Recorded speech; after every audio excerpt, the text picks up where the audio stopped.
Bien, gracias a Dios por todo lo que el Señor nos regala en su amor día a día.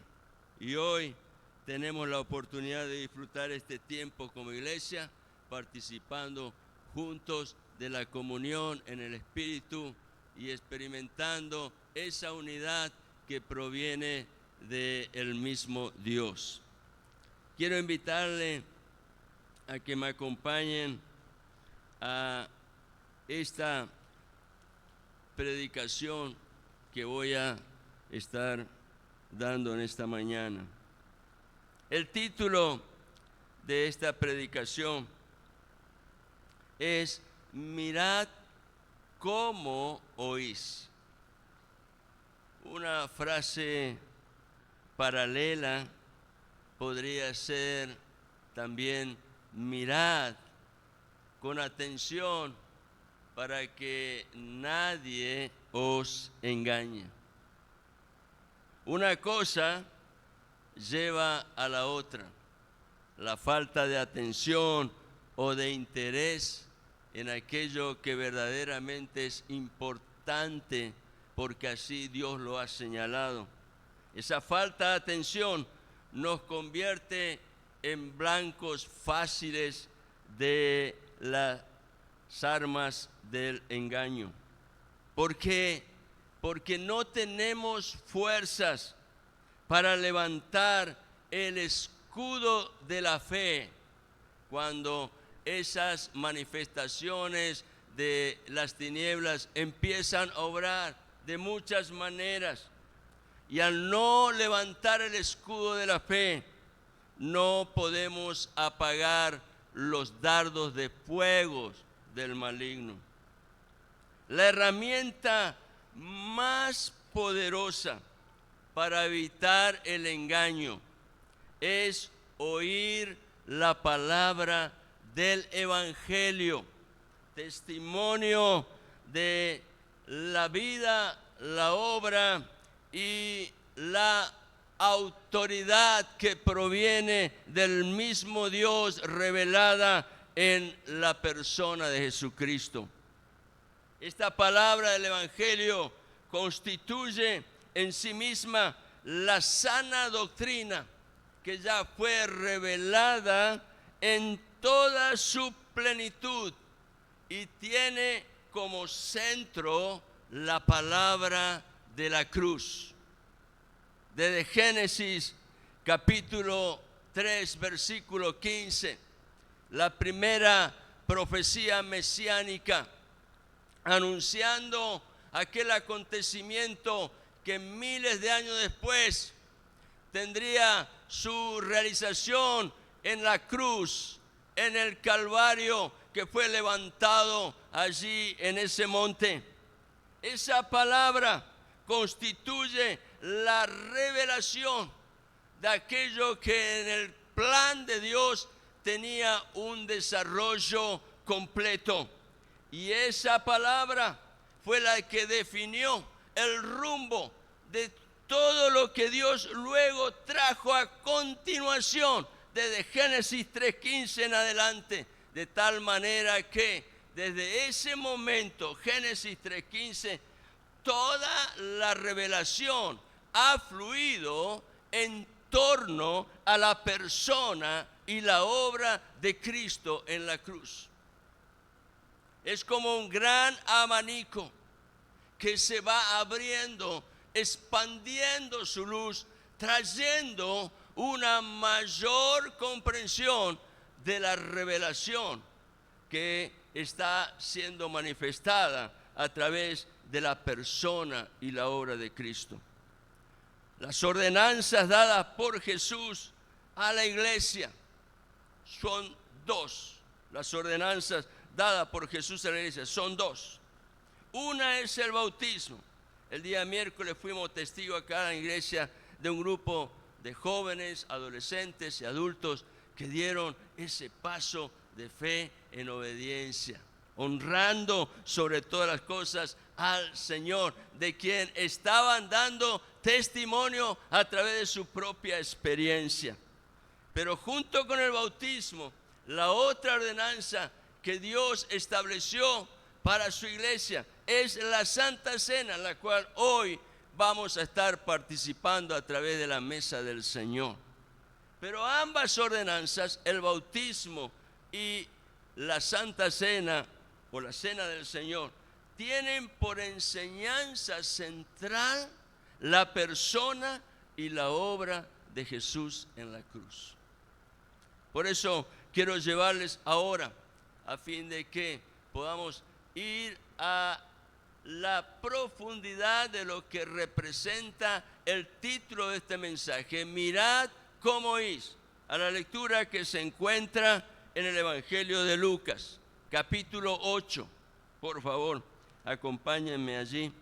Vamos a leer algunos versículos en el capítulo 8, empezando por el versículo 16 y terminando con el versículo 21. Ese es el pasaje que vamos a leer esta mañana.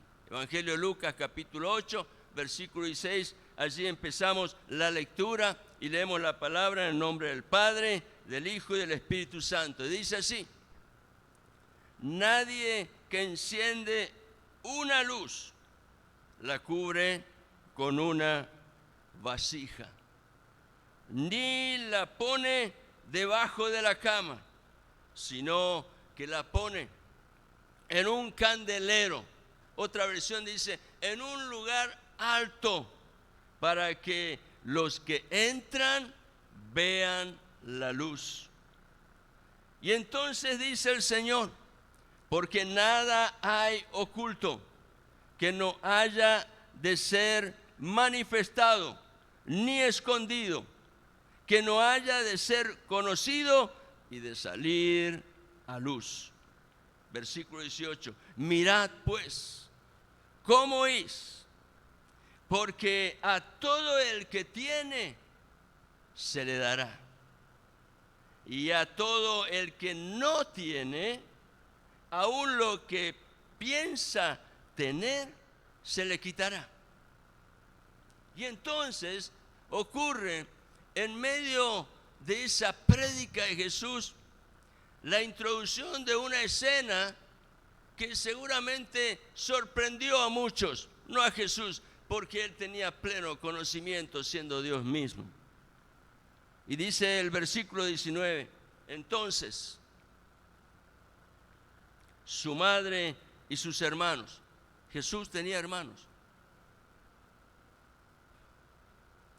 Este es un punto muy importante a destacar, porque mañana se va a estar exaltando a alguien a quien se le atribuye virginidad por siempre.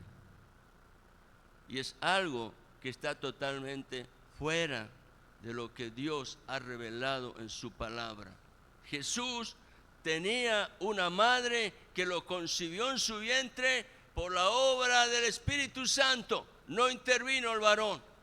Jesucristo fue engendrado allí por Dios mismo en el vientre de María, de tal manera que cuando llegó el tiempo de la vida, él vino en la experiencia de hombre y se presentó como un niño y creció y se desarrolló hasta llegar a la edad de 30 años, cuando inició su ministerio terrenal. Era la edad en la cual el sacerdote debía ejercer el ministerio. Y lo cierto es que luego de la concepción de Jesús, María tuvo hijos, los cuales son, sin lugar a duda, aquellos que la palabra menciona, sus hermanos. En esta oportunidad, María y sus hermanos vinieron a él. No olvidemos que Jesús en este tiempo ya era un hombre desarrollado con toda la plenitud de la madurez. Tenía 30 años y quizás en este momento ya había pasado la edad de 30 años, pues estaba ejerciendo el ministerio en Galilea. Y dice que vinieron a él, pero no podían llegar hasta él por causa de la multitud. Y entonces dice versículo 20, se le avisó diciendo: tu madre y tus hermanos están fuera y quieren verte. ¿Cuál fue la respuesta de Jesús? Versículo 21. Él entonces respondiendo les dijo. Esta es una palabra muy fuerte, pero que define en Dios la importancia que tiene nuestra relación con Él. Dice el Señor, mi madre y mis hermanos son los que oyen la palabra de Dios y la hacen. Mi madre y mis hermanos son los que oyen la palabra de Dios y la practican. Una iglesia que está viva, una iglesia que camina en pos del llamado del Señor, es una iglesia que permanece expectante en el amor del Padre, el cual no ha cambiado. Es una iglesia que está expectante en la gracia de Jesucristo. Y esa iglesia permanece expectante en la comunión del Espíritu Santo. Por eso no se entiende cómo hay personas que creen que pueden vivir la realidad del Evangelio fuera de la comunión de la iglesia. Es una contradicción enorme. Lo cierto es que la iglesia que está caminando en Cristo es una iglesia que está expectante a causa del amor del Padre, de la gracia de Jesucristo y de la comunión del Espíritu Santo. Y esa es una iglesia que madura. Es una iglesia que crece. Es una iglesia que se fortalece en Dios. Es una iglesia que se desarrolla y se expande. Es una iglesia fiel a la palabra, que vence y persevera en la adversidad. La vida presenta momentos lindos y otros que no son tan lindos. Momentos de alegría y otros en los cuales pareciera que la alegría no tiene motivo para ser expresada. Pero sin embargo, en medio de todas esas circunstancias, la iglesia tiene plena convicción de que la presencia del Señor es lo que verdaderamente importa más allá de cualquier circunstancia. Esa es una iglesia que vence y persevera en la adversidad. El libro de los Hechos es conocido también precisamente como los Hechos de los Apóstoles. ¿Por qué? Porque este libro de los Hechos abarca el tiempo de ministración de los apóstoles, definido entonces ese tiempo como la era apostólica. Este es el tiempo donde la misión de la iglesia, y esto lo veíamos en la enseñanza dada a través del bautismo, la misión de la iglesia que Jesús expresó luego de su resurrección y antes de su ascensión, dando a conocer cuál era el llamado de Dios para su iglesia a través de lo que señala en el capítulo 28 de Mateo, donde está desarrollado la gran comisión. Id pues y haced discípulos, bautizándolos en el nombre del Padre, del Hijo y del Espíritu Santo, y enseñándoles a guardar todas las cosas hasta que Él venga.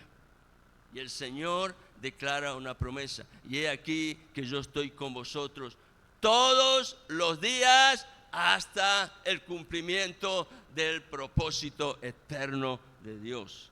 Amén.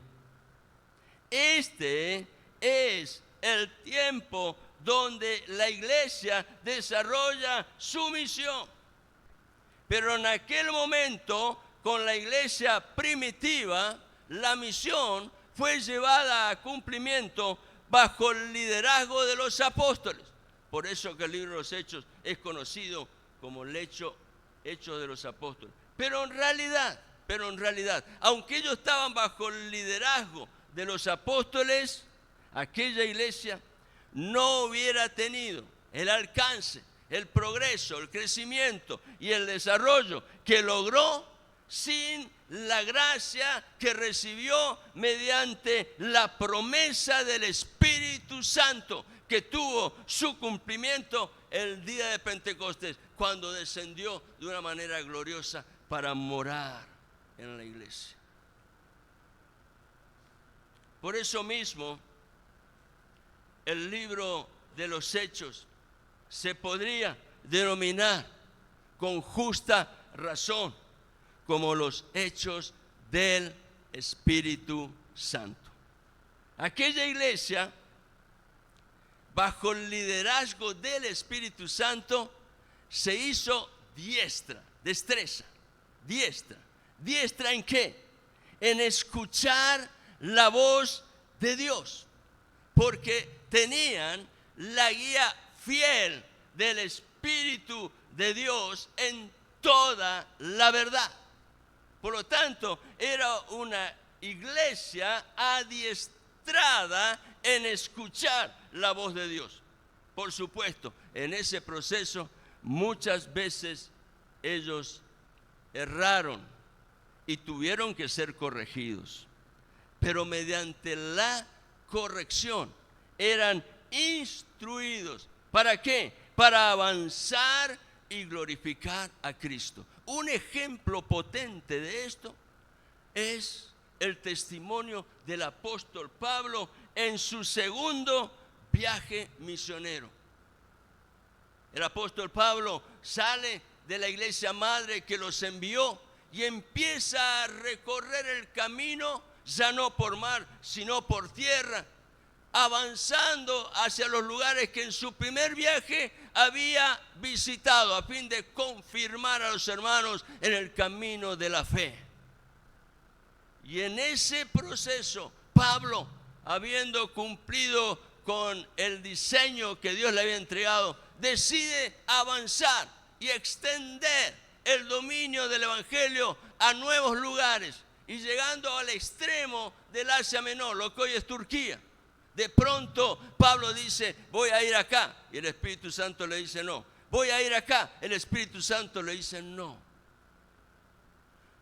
Pablo estaba siendo corregido por el Espíritu Santo, hasta que, deteniéndose, cuando no hay luz completa en el camino, el hombre y la mujer prudente se detienen para dejar que el Espíritu Santo traiga la instrucción necesaria para un nuevo tiempo.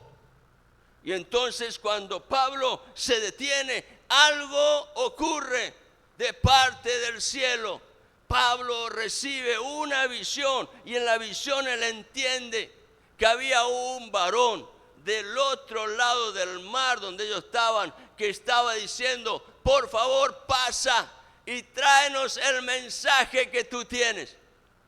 Ese era un varón macedonio. Fue aquella la oportunidad cuando Pablo finalmente pudo entender que este era el tiempo para que el evangelio entrara en Europa.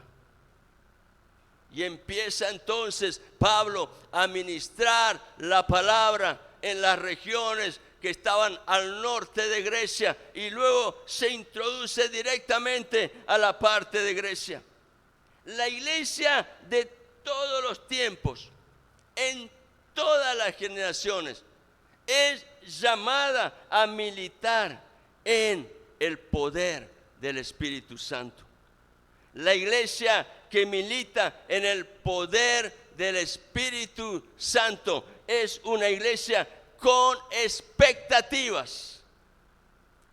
Cuando vinimos hoy a esta reunión, lo mejor que nos pudo haber pasado es venir con expectativa. Pero esa expectativa no nacen del corazón del hombre, sino nacen de la voz del Espíritu Santo, que está imprimiendo algo superior en el corazón del hombre. Y ese corazón sensible al mover del Espíritu Santo, tiene expectativas en Dios. El Espíritu Santo está sujeto a los designios establecidos por Dios en su perfecta voluntad. Hay un acuerdo completo en la gloriosa unidad de la Trinidad: Dios el Padre, Dios el Hijo y Dios el Espíritu Santo. Pero todo lo que hace el Hijo y lo que hace el Espíritu Santo lo hacen bajo el designio establecido por Dios en su perfecta voluntad. Y en la guía del Espíritu Santo nunca hay errores. Anhelo, creo que es el sentir de mi esposa y la mayoría de los hermanos que nos acompañan en este caminar con el Señor, que si algo distingue a esta iglesia es que es una iglesia de la palabra, pero también una iglesia que es motorizada, que milita bajo la gracia y la unción que trae el Espíritu Santo. Porque la letra sin el Espíritu mata, pero el Espíritu vivifica. El libro de los Hechos de los Apóstoles comienza con expectativas maravillosas. Pero cuando termina su escritura, en el capítulo 28, con Pablo ya encarcelado en Roma, permanece dando la iglesia testimonio de grandes expectativas. Porque la iglesia del Señor es una iglesia que camina expectante, pues su corazón está conectado directamente al corazón de Dios. Aquellas expectativas que se generaron en la iglesia primitiva y de las cuales el libro de los Hechos da abundante testimonio, eran el resultado del mover del Espíritu Santo en corazones mansos y humildes. ¿Qué significa esto? Corazones que son sensibles, corazones que están dispuestos a ir con atención la palabra y que han preparado su vida por medio de esa capacitación para ser tan solo instrumentos de Dios en sus manos. Los corazones mansos y humildes continuamente permanecen expectantes. ¿Saben por qué? Porque han decidido no depender de sí mismos, sino de Dios. Aún en la adversidad, ellos siguen expectantes en Dios. ¿Por qué? Porque anhelan ver el glorioso poder de Dios obrando en sus propias vidas y a través de sus vidas. Somos tan solo canales por donde corre la gracia de Dios. Y el Señor dice: lo que habéis recibido de gracia, dadlo otra vez por gracia. El principio de la iglesia fue con una gran expectativa. La promesa de Hechos 1:8 lo estaba señalando. Estaba allí destacada la expectativa que gobernó sobre la iglesia en todo su poder. Hechos 1:8 dice el Señor: pero recibiréis poder cuando el Espíritu Santo venga sobre vosotros, y me seréis testigos en Jerusalén, en toda Judea, en Samaria y hasta los confines de la tierra. Y esta expectativa que fue allí sellada en el corazón de estos hombres sensibles al testimonio de la palabra, esa expectativa recibió la respuesta de Dios por medio del Pentecostés. Al final del libro de los Hechos, la obra del Espíritu Santo es manifestada a través de la vida de un hombre consagrado a Dios, pero que en un tiempo caminó en dirección contraria a Dios. Pero habiéndose encontrado con el Señor, él entendió el verdadero sentido de la vida. Cuando conoció a Dios, él pudo saber que lo más importante que puede experimentar un hombre día a día es la comunión con Dios. Y en esa comunión, el apóstol Pablo, estando ya encarcelado en Roma, prácticamente al final de su vida, podemos ver cuáles eran las manifestaciones de su corazón. Dice en Hechos capítulo 28, versículo 31, predicando. Pablo estaba encarcelado, pero en esa casa donde estaba custodiado por soldados del Imperio Romano, él seguía recibiendo personas que venían para escuchar lo que Pablo tenía para declarar, lo que Pablo tenía para anunciar. Él predicaba, él anunciaba el reino de Dios, pero al mismo tiempo dice que enseñaba. No solo anunciaba, sino que también exponía todo lo concerniente al Señor Jesucristo. Y esto lo hacía con toda libertad, sin estorbo. A pesar de estar encarcelado, las expectativas de Pablo no menguaron, porque ese era el testimonio de la iglesia que militaba bajo el fuego del poder del Espíritu Santo, que la impulsaba al cumplimiento del llamado de Dios en sus vidas. Pablo estaba allí encarcelado, pero aprovechando ese tiempo para anunciar y exponer. Esto Pablo lo podía hacer solo a través del Espíritu Santo que fluía en él. En una oportunidad, Pablo dijo en 1 Corintios capítulo 15 y versículo 10, pero por la gracia de Dios soy lo que soy. No se jactaba de nada. Él sabía que lo que tenía y podía dar era algo que provenía del Eterno. Y en eso había garantía. Por eso Pablo decía, pero por la gracia de Dios soy lo que soy. Más adelante dice, pero la gracia de Dios no fue en vano, sino que me esforcé. Y finalmente dice, pero todo eso no fue consecuencia de mis fuerzas personales, sino que era consecuencia de la gracia de Dios conmigo. Esa iglesia, aquella iglesia de la era apostólica, era una iglesia que aún en la adversidad militaba expectante. ¿Por qué?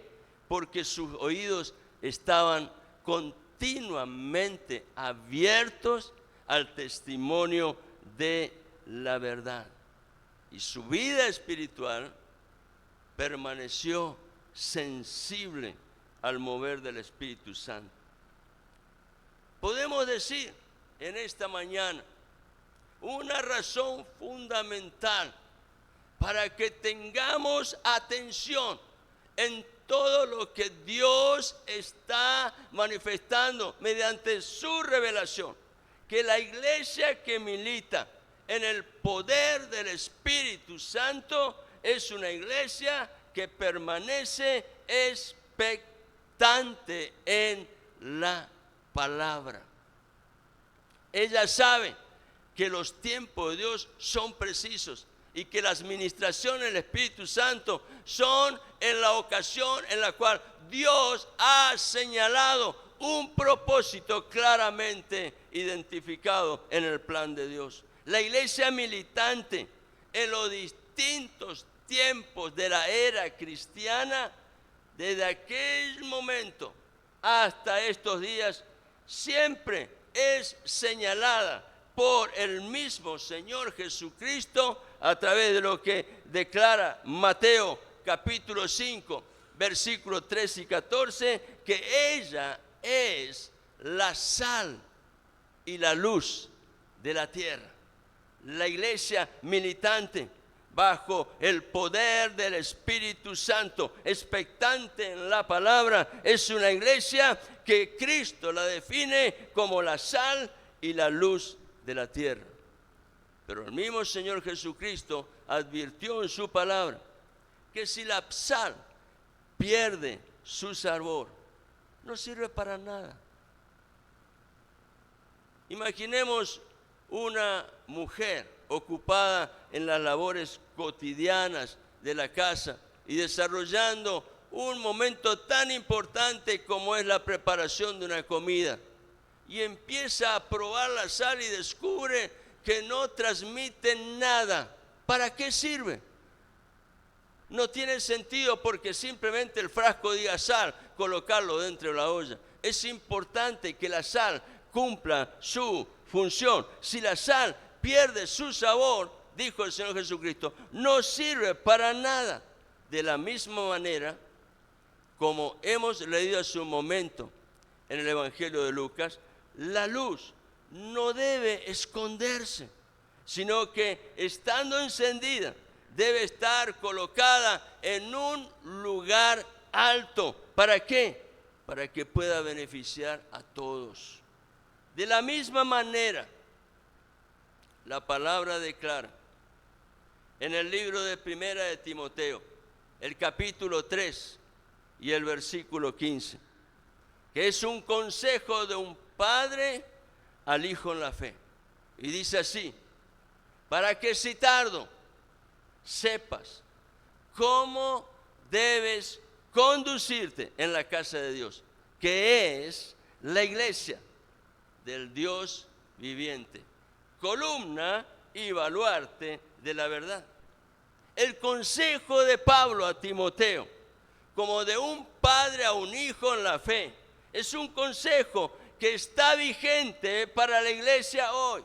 Ese consejo lo trae el Espíritu Santo al corazón del creyente. La iglesia pertenece al Dios vivo y verdadero. Él es la razón de su existencia. Jesucristo fundó su iglesia sobre esa roca que Cristo manifestó a través de lo que Pedro pudo expresar en su testimonio personal.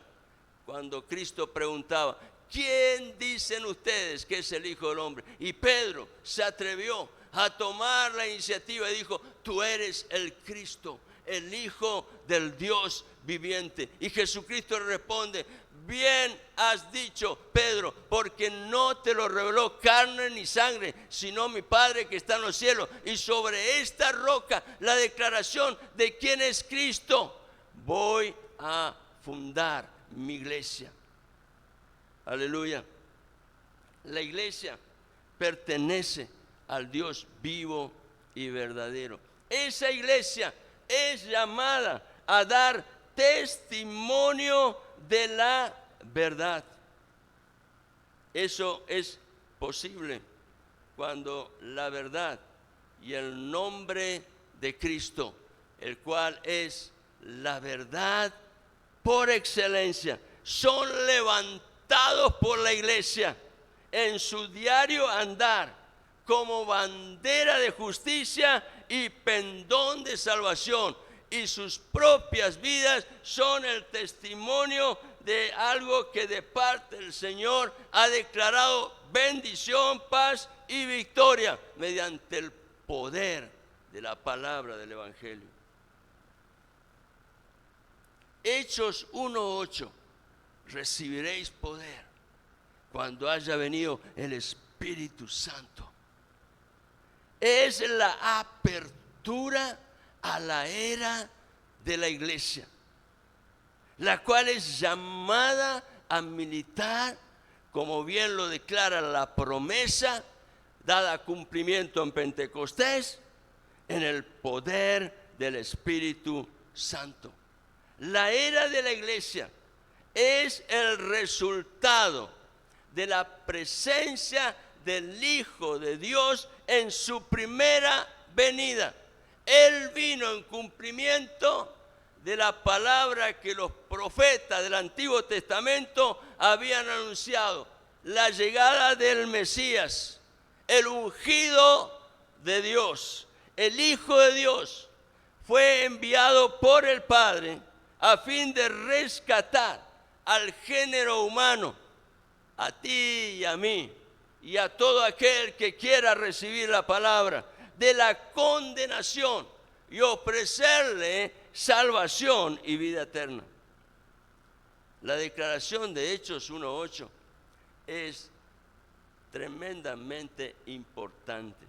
¿Por qué? Porque es la introducción a un tiempo de enormes expectativas a través del ministerio del Espíritu Santo en una iglesia que es llevada al cumplimiento del propósito de Dios en sus vidas. Ese tiempo de enorme expectativa se cumple en una iglesia que desarrolla su ministerio, siendo la sal y la luz de la tierra, siendo columna y baluarte de la verdad.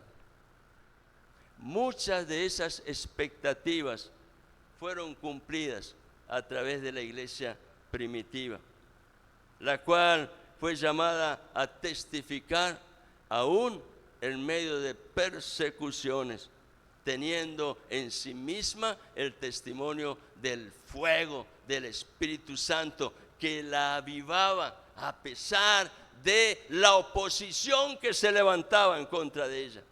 Esto les valió a esa iglesia ser identificados como cristianos, es decir, discípulos de Cristo, seguidores del Maestro, pero también se los conocía como los del camino. ¿A causa de qué? De su fidelidad para caminar en pos de Cristo aún en medio de la adversidad. Esta iglesia fue también señalada, como bien lo define Hechos capítulo 17 y versículo 6, como aquellos que trastornan el mundo entero. ¡Wow! ¡Qué palabra! Trastornan el mundo entero. Sacan al mundo entero y a las condiciones de este sistema que está bajo el gobierno del príncipe de las tinieblas, lo saca de su eje y lo confronta con una realidad que proviene del Dios vivo y verdadero, llamándolos a volverse a Dios. No hay nada que provoque más la reacción en contra de la vida de una persona que su identificación como cristiano. Cuando te identificas como cristiano, inmediatamente encuentras una reacción de oposición.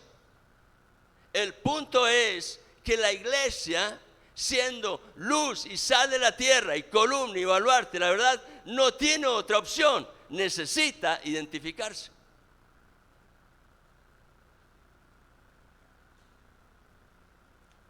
Aquellos eran señalados como personas que desestabilizaban el sistema, trastornan el mundo entero. Se los acusaba por el simple hecho de ser portadores de un mensaje que va en contra de la corriente del mundo. Bueno, Pablo lo experimentó de una manera directa en su vida, pero Dios se lo advirtió: te he llamado con un propósito, para que conozcas lo que es la vida en Cristo, pero caminando en Cristo puedas también entender que vas a vivir padecimientos, los mismos que antes tú manifestabas sobre la vida de los que perseguía, ahora lo vas a experimentar en tu propia vida. Y Pablo lo entendió perfectamente y estuvo dispuesto. Hechos 1:8 es la apertura de la era de la iglesia, que fue llamada a militar en el poder del Espíritu Santo. Una iglesia que tiene sus oídos bien destapados y su corazón sensible de una manera profunda al menor movimiento del Espíritu Santo. Es una iglesia que permanece expectante, y esas expectativas están vigentes hoy a causa de la presencia del Espíritu Santo, que es quien trae crecimiento, desarrollo y hace que la iglesia avance en el cumplimiento de su propósito en todo lugar de la tierra donde Dios la ha destacado. Pero para eso es necesario que la iglesia entienda la importancia de oír el mensaje del Evangelio de una manera pura, genuina, sin mixtura. Es necesario seguir el consejo del Señor Jesucristo, por medio del cual recibimos la sana doctrina, a fin de no ser engañados. Por eso el Señor dijo: mirad cómo oís.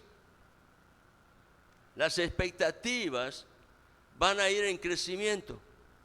No se trata simplemente de una iglesia primitiva que se movía bajo el fervor y el fuego del Espíritu Santo que la impulsaba, sino que esas expectativas están vigentes en medio de la iglesia del Señor en estos tiempos tan difíciles, y esas expectativas crecen a medida que los tiempos avanzan y se acerca la llegada de los acontecimientos finales que darán a conocer la segunda venida del Señor Jesucristo.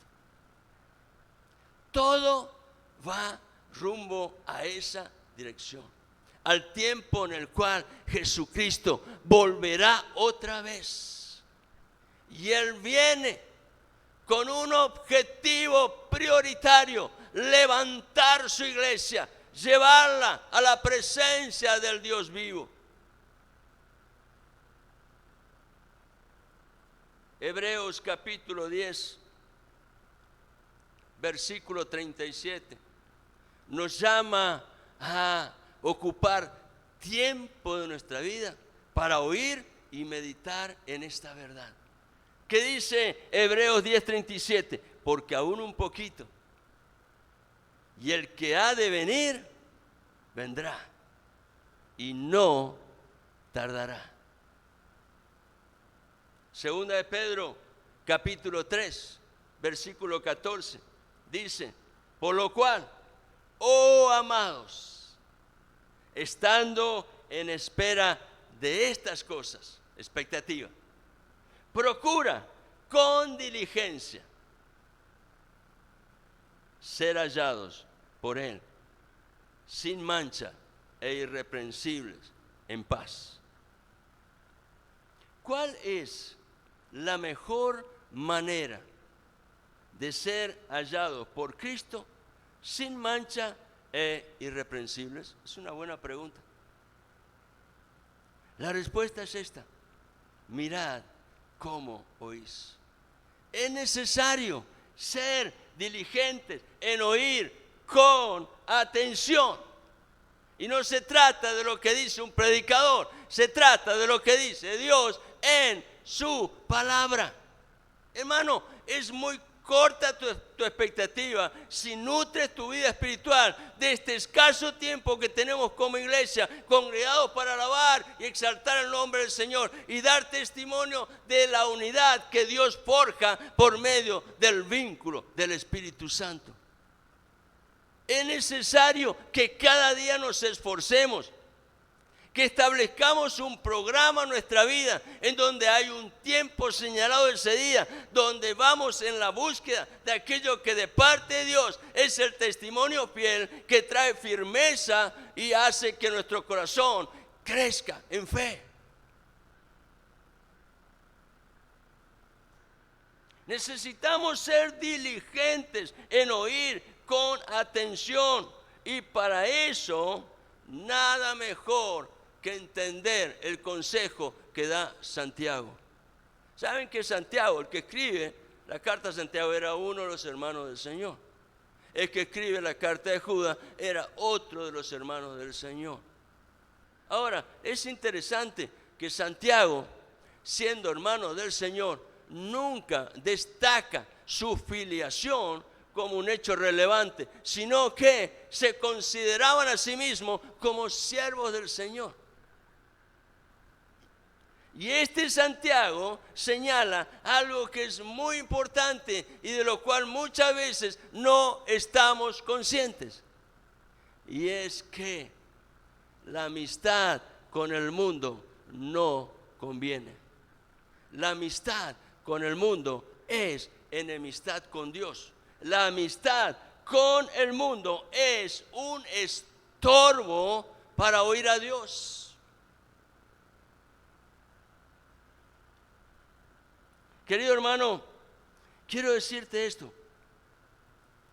¿Cuánto tiempo ganaríamos en beneficio propio y a través de la riqueza de nuestra vida, en beneficio de muchos otros, si aprendiéramos a abrir el corazón para dejar que el Espíritu Santo nos hable de una manera personal y directa en nuestra vida interior, donde el Espíritu Santo produce sanidad, libertad y nos lleva a avanzar hacia la meta sin estorbo, derribando barreras, abriendo camino, forjando esperanza. Las Sagradas Escrituras declaran la fidelidad de Dios en las obras del Espíritu Santo en su iglesia. El libro de Proverbios, capítulo 4 y versículo 18 dice: mas la senda de los justos. ¿Quién es un justo? Uno que ha dispuesto su corazón para enfocarse en Dios y su confianza está allí colocada en aquel que es el Señor. Y aunque muchas veces no es totalmente apto, pero en su corazón hay anhelo, hay hambre de Dios, y él busca toda oportunidad de la vida para acercarse a su presencia. La senda del justo es como la luz de la aurora, esa que anuncia el amanecer, cuando empieza a verse los primeros rayos del sol, la luz de la aurora, pero no queda retenida allí en el horizonte, sino que se levanta y empieza a manifestar una luz que cubre todo el aspecto que nuestra vida puede observar. La senda del justo es como la luz de la aurora, que va en aumento hasta que el día es perfecto. Cuando Pablo tuvo el encuentro con Jesucristo, ocurrió en la hora en la cual la luz de la aurora está en su plenitud, donde el sol está manifestando todo su vigor, toda su potencia, y su luz está cubriendo la tierra con mucho esplendor. Pero en medio de esa experiencia, Pablo pudo saber que había una luz aún mucho más potente que la luz del sol, y era la presencia del Dios vivo que estaba manifestándose en su vida, diciéndole: Pablo, dura cosa te es dar coces contra el aguijón. Nosotros no somos seguidores de la ley, pero muchas veces a causa de nuestra rebeldía, los actos de nuestra vida revelan cómo a veces estamos haciendo cosas que simplemente significa golpear contra algo que es imposible quebrantar, porque lo que la palabra de Dios ha determinado es fiel y Dios lo cumple, te guste o no te guste.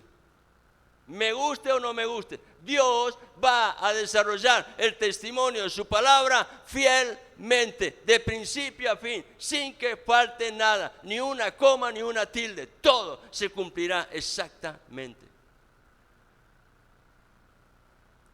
Lo que el Espíritu Santo hace en la vida del creyente es algo incomparable, es completo, es algo que va en aumento, es algo que crece, no disminuye.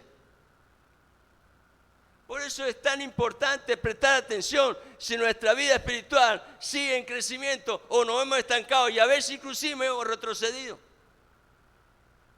Una vez leí un libro de un escritor que con mucha sabiduría puso el título del libro: 3 pasos adelante, 2 para atrás. No somos perfectos. Muchas veces erramos, como le pasó al mismo apóstol Pablo, imagínense. Pero ¿saben cuál es la diferencia? Hubo 3 pasos adelante. Retrocedí 2, pero igualmente avancé. 3 pasos adelante, 2 para atrás. Hay crecimiento. Lo que el Espíritu Santo hace en la vida del creyente es completo. Va en aumento, crece, no disminuye, se desarrolla. ¿Y saben qué? Todo lo que el Espíritu Santo hace en nuestras vidas es perfecto. No le falta nada. Tiene todos los ingredientes que necesita la vida aprobada en Dios bajo el poder del Espíritu Santo. Ese proceso requiere la participación activa del creyente. Es por gracia, pero requiere la participación activa del creyente. Por la gracia de Dios soy lo que soy, dijo el apóstol Pablo, y en esto me he esforzado, pero no yo, sino la gracia de Dios en mí. Yo soy un participante activo en la obra del Espíritu Santo. Necesito responder a la expectativa que Dios genera en nuestra vida a través del testimonio fiel de su maravillosa palabra. El proceso requiere la participación activa del creyente. ¿De qué manera? Y acá vamos otra vez al final del mensaje. De la misma manera que comenzamos. Mirad cómo hizo. ¿Qué dice Proverbios? Capítulo 4, versículos 20 al 23. Hijo mío, está atento a mis palabras. Inclina tu oído a mis razones. No se aparten de tus ojos. Versículo 21. Guárdalas en medio de tu corazón. Porque, versículo 22, son vida a los que las hallan y medicina a todo su cuerpo. Versículo 23, sobre toda cosa guardada. Guarda tu corazón, porque de él mana la vida.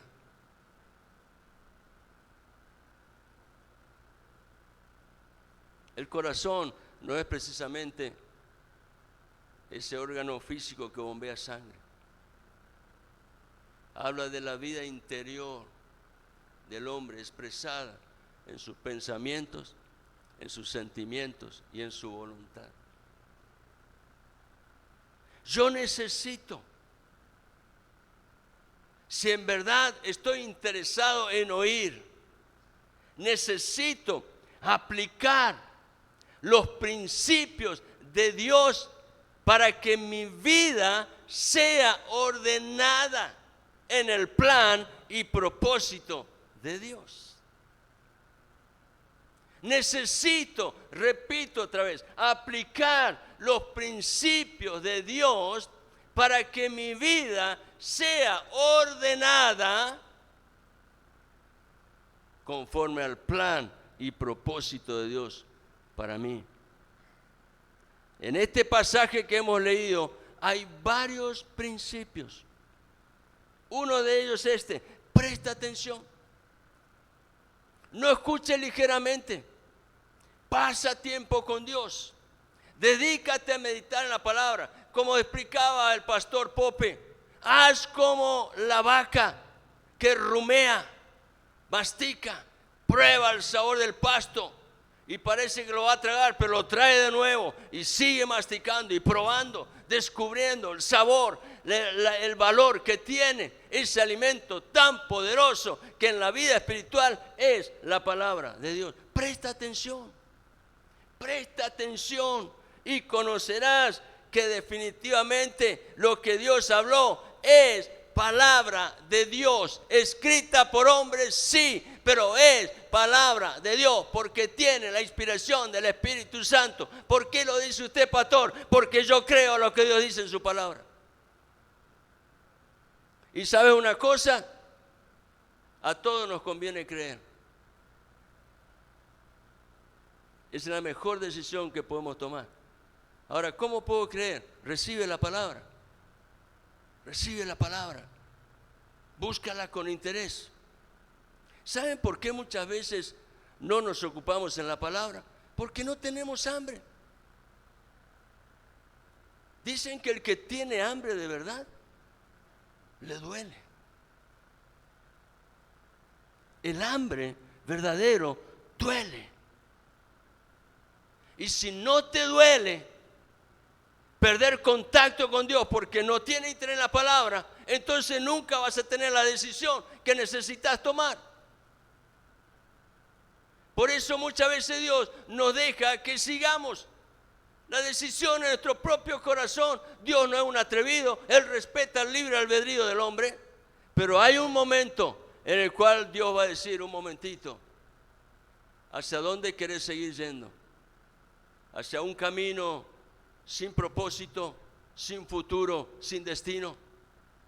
¿O definitivamente estás dispuesto a aceptar lo que yo te estoy ofreciendo? Presta atención y conocerás que lo que Dios habló es palabra de Dios. ¿Saben que había una iglesia, la iglesia de Berea, que se destacaba por esta característica que ellos tenían? Ellos le escuchaban predicar a Pablo, pero no se quedaban con el mensaje de Pablo. Iban a sus casas, buscaban la Biblia que tenían, cuál era el Antiguo Testamento, y comprobaban, conforme al Antiguo Testamento, si lo que Pablo había enseñado estaba allí revelado por Dios en sus Escrituras. Seamos nobles como los de Berea. Escudriñemos, busquemos, anhelemos, esforcémonos. La gracia está a tu favor, pero es necesario que yo abra las puertas de mi corazón. Jesucristo dice: yo estoy a la puerta y llamo. El que oye y abre, entraré y cenaré con él. Cuando estamos dispuestos a recibir la palabra con interés, el Espíritu Santo viene y deposita en nuestro corazón un tesoro. ¿Cómo se llama ese tesoro? Don de la fe. Pero antes hubo interés, hubo deseo. Presta atención y conocerás que es la palabra de Dios. Otro principio en este pasaje: inclina tu oído, baja tu cabecita, bájate del caballo en algún momento de la vida.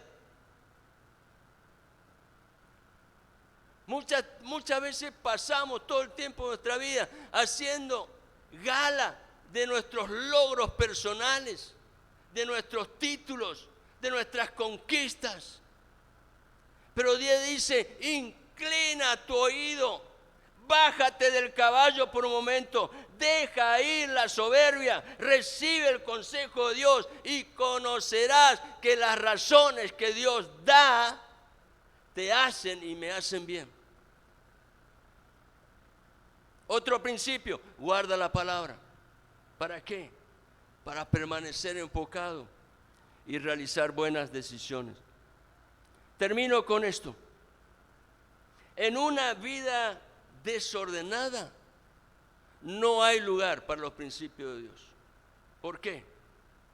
Porque el corazón está muy ocupado en las cosas que nos distraen de la meta de un cristiano.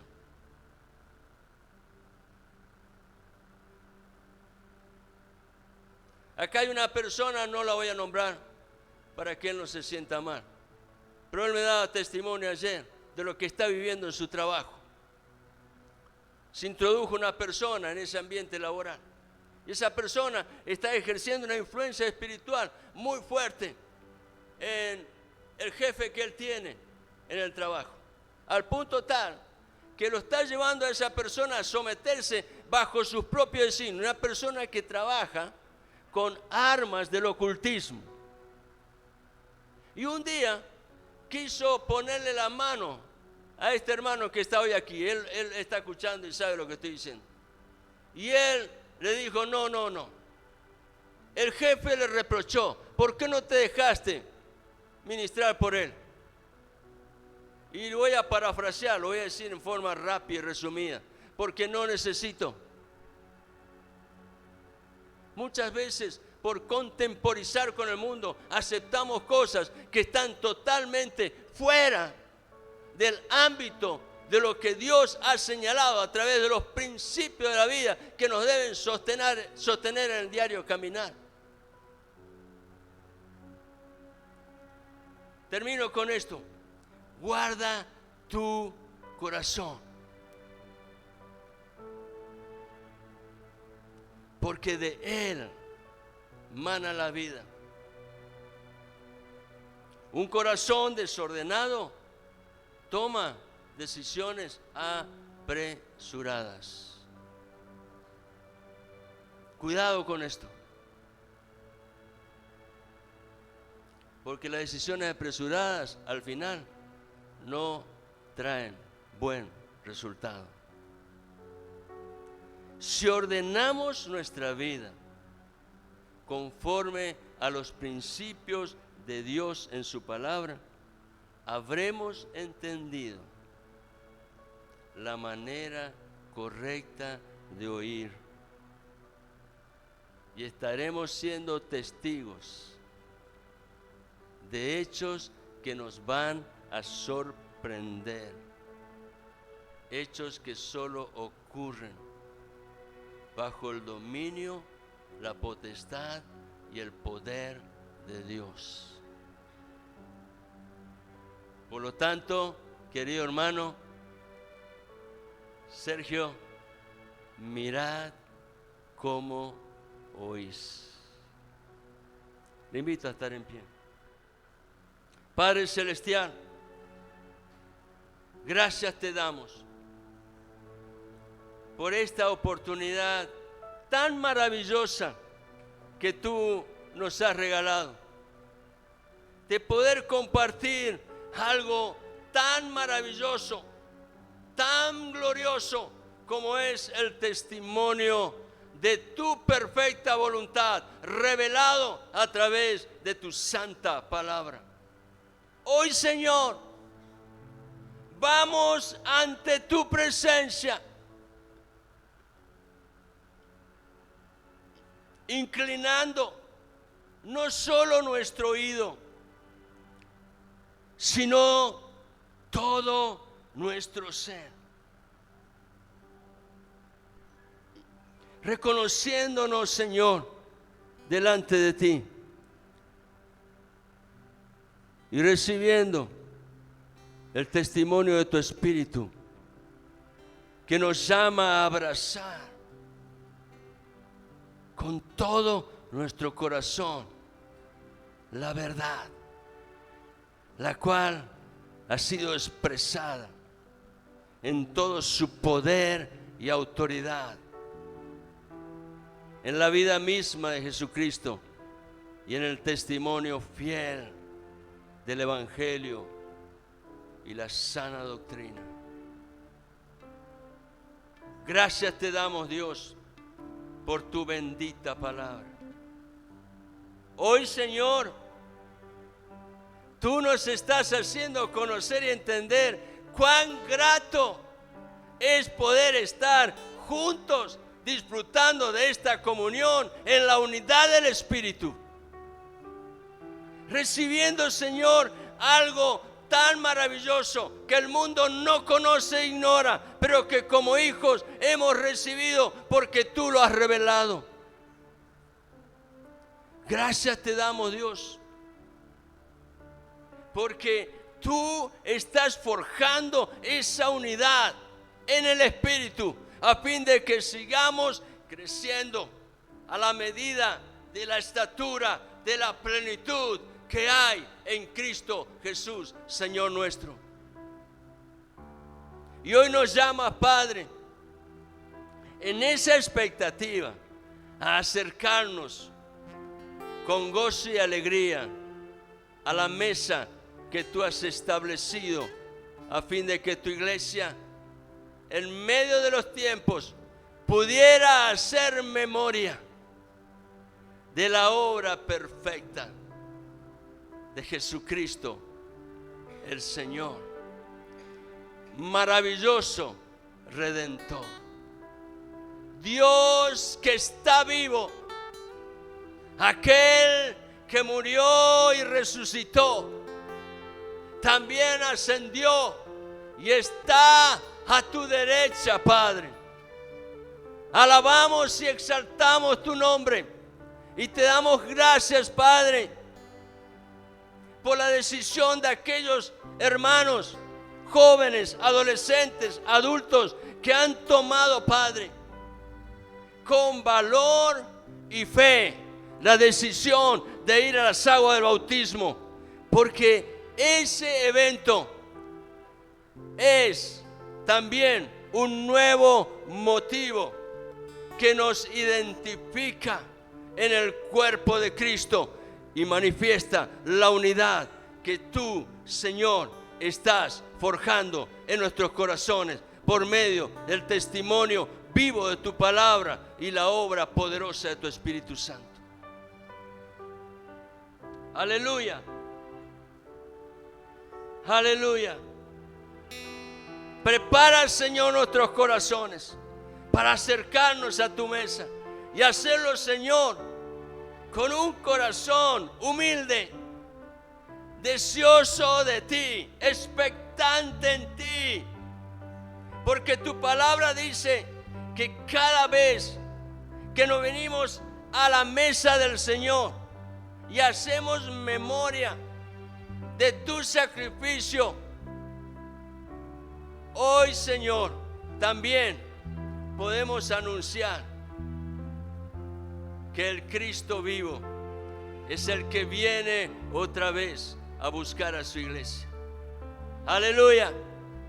Gracias, Señor, por hacernos parte de esta obra preciosa de tu Espíritu Santo.